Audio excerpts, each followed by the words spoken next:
Just your daily reminder that subscribing to me does not hurt you, it does not cost you anything. The earth still revolves around the sun, and if she's still too ugly for you, you just haven't drank enough. Alright, before we get into the title of this video, for breakfast, gonna have 4 of these Pikachu pills, about 5 grams of creatine, and down it with some water. Then I'm gonna do 30 minutes of fasted cardio at the gym.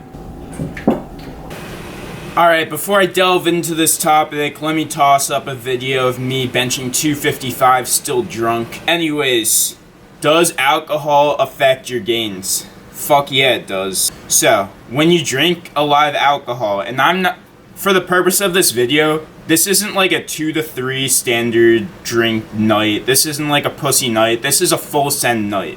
So, when you drink alcohol, pretty much every other metabolic process in your body shuts down, and your body only really cares about metabolizing the alcohol. Because when you drink alcohol, your body treats it like poison. It goes straight to being metabolized by the liver, and then after a certain point, there's this thing called a Meiosis pathway, but I'm not going to get into all of that because it really doesn't matter.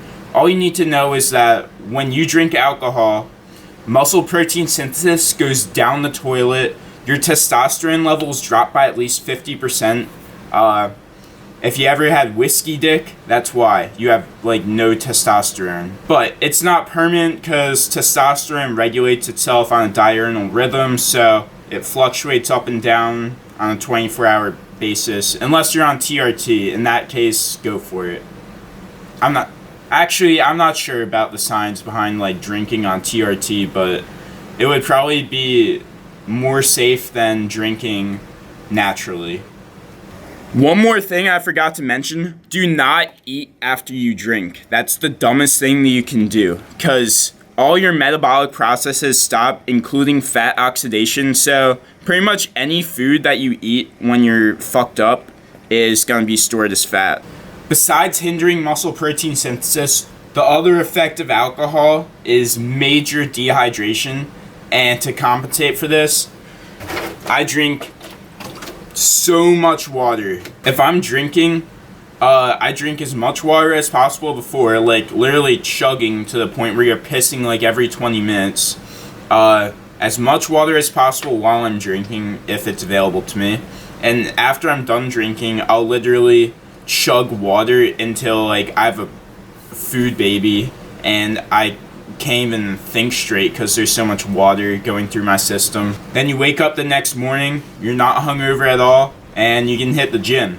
Because here's the thing, so many people will hit the gym right before their party so they have a pump, and then they'll take a rest day the next day. That's the most counterproductive thing that you can do. Don't hit the gym the day before, because muscle protein synthesis is just going to go down the toilet, and all the muscle that you just broke down that day, it's not going to get repaired, and it's more beneficial for you to not train that day. But just drink a lot of water, and then drag yourself to the gym the day after. I don't care if you need pre-workout, take some vitamins, chug a bottle of Pedialyte, just get your electrolytes back up and hit the gym the next day. Or maybe it might be smarter for you to hit the gym at night, but me personally, I'm not usually hungover, so I just hit the gym the next morning. The other thing is, it depends how much you're drinking.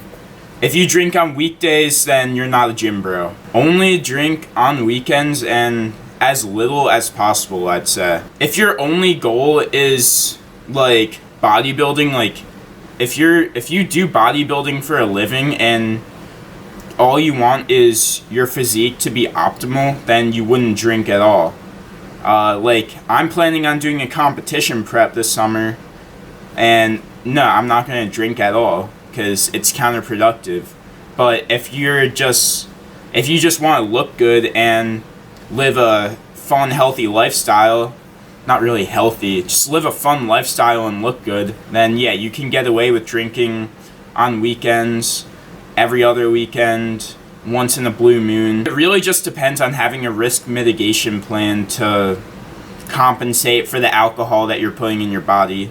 And if you're smart about it, then you can still have fun with your friends and maintain a good physique. Alright, for breakfast we got this weird poverty contraction with a lot of blueberries, 2 Dannon Lane Fit pumpkin pie Greek yogurts, and some macro butter, because eating real peanut butter when you're trying to limit your calories is like drinking Everclear to limit your alcohol consumption. And while I'm eating this, I'll be watching Derek from More Plates, More Dates, his most recent YouTube video. Got the same TRT clinic ad that I get every video I freaking watch. I could probably make a whole video on this, but if anyone's looking for an alternative to alcohol, right here, Phenibut HCl. It's an anti-anxiety nootropic, and I believe it's a GABA receptor agonist. So, pretty much, there are 2 parts to your central nervous system. Your sympathetic nervous system and your parasympathetic nervous system. So, your sympathetic nervous system is pretty much like fight or flight mode, like run from the tiger, and stuff that will increase or like heighten your sympathetic nervous system is like everything that I'm addicted to, pretty much, like caffeine, any stimulant, really, like going to the gym and working out. But when you're done working out, you don't want to be in that fight or flight mode all day, because the fight or flight mode, your sympathetic nervous system is catabolic. It's not good for building muscle if you're like running from the tiger all day.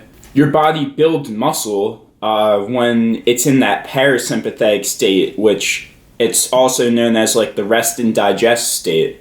That's when you're repairing muscle tissue, not breaking it down. You break down muscle tissue while you're lifting, and you repair muscle tissue while you're resting. You shouldn't use this every day. It's definitely not recommended to be used every day, because you can build up a tolerance very quick, and I've never experienced it, but apparently for some people you can have really severe withdrawals with it. But I'm just putting it out there as a legal nootropic that I can speak highly for. Anyways, that's enough of that. I'll see y'all in the car taking pre-workout. Post-breakfast steamer, but it's not as big as yesterday's steamer, so I'm not sure how this workout is gonna be, but let's be optimistic. We're gonna have a great lift, boys. Alright, for pre-workout today, just gonna take 2 scoops of Nova Pump Neuro. No caffeine right now because I can still feel the Pikachu pills from earlier. A couple comments after yesterday's video where I said that I plan to compete in men's physique this summer, saying that I don't have the genetics for it, even though I literally said that in the video. You guys aren't getting the point of why I want to compete. It's not for me. It's for you guys. I want to show you guys that hard work can beat genetics when genetics don't work hard. And here's another example of that. So with my genetics, I'm 6'3", built like Slender Man. I do not have good bodybuilding genetics. I don't have the midsection for it, but fuck that. You can bring the best package that you can bring, and if I diet harder, come in leaner, I think that I could definitely beat people who have better genetics than me. An example with my genetics, let's talk about school. I got a 1440 on the SAT, a 790 in math, and a 650 in reading. And I did not study one bit. Now, think about how many people studied their asses off, literally paid for courses to get tutored for the SAT, and didn't get nearly as good of a score as me. That's an example of genetics. But then on the other side of it, think about how many people aren't genetically as smart as me, but they studied hard. When I was at the gym, they were studying for the SAT. They probably they might have gotten a 1550, but if I studied, I could have gotten a better score than them, but I didn't.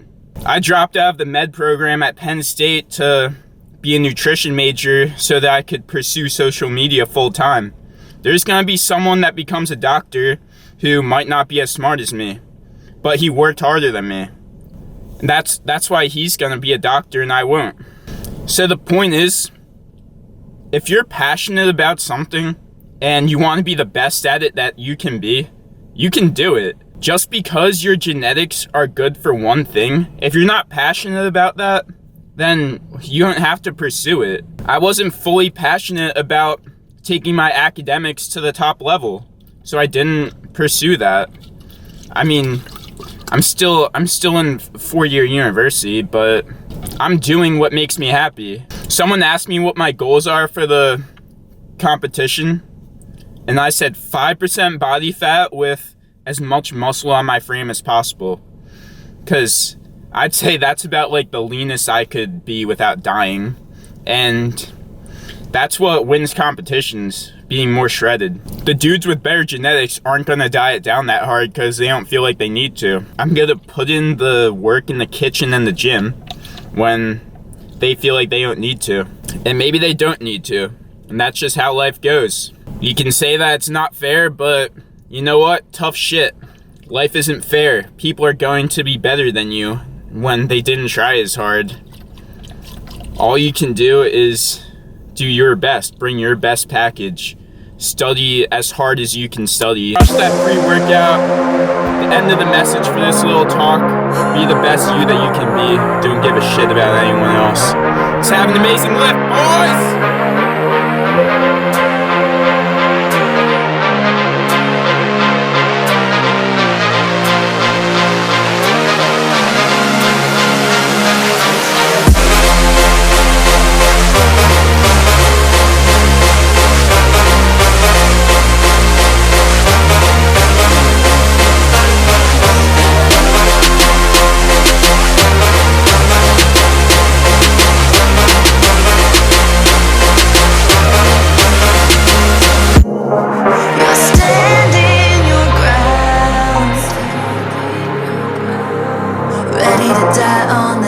You build out of lies and deception, raising your weapon.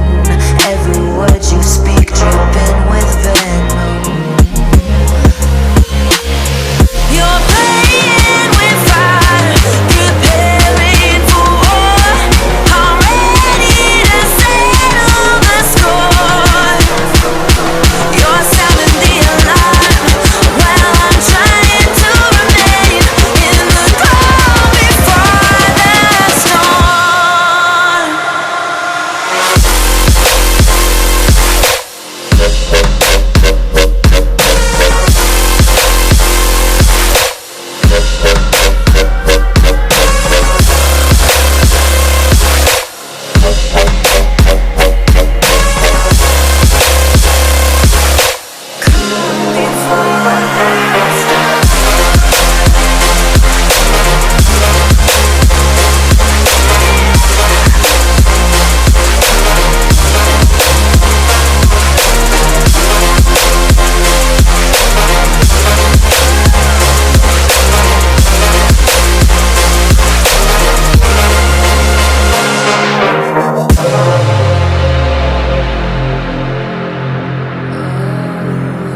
Let's go, boys! Pretty solid workout. You might have noticed that I didn't really hit traps today, so I'm gonna start doing like kind of like a new split. Like, instead of just straight push-pull legs, I'm gonna do chest and triceps, back and biceps, then a shoulder day where pretty much just like side delt, rear delt, and traps, and then legs after that. So that'll just like really allow me to spend more time putting more volume into my shoulders and traps, because my shoulders aren't really lagging, but I feel like since my clavicle is so wide, like I really just need like massive bowling ball delts for my physique to look a lot better, and traps obviously need work, so spending a lot of time on that during this off season, I guess. And yeah, we're gonna beat people with better genetics than me. Prove them wrong. Post-workout meal, this might be the most like peasant, slave, medieval serf meal that I've ever had. It's literally 2 pieces of white bread toast with 2 pieces of chicken breast. Dude, have you ever read up on like what they actually fed like the gladiators and shit back then? It's actually pretty crazy. This might have been the Spartans. It was like this pork blood and liver, like it was like soup. It was basically dog food. It was like pork blood and liver, and they ate that for like every meal of the day, and they got jacked on it. It's pretty disgusting, but food is fuel.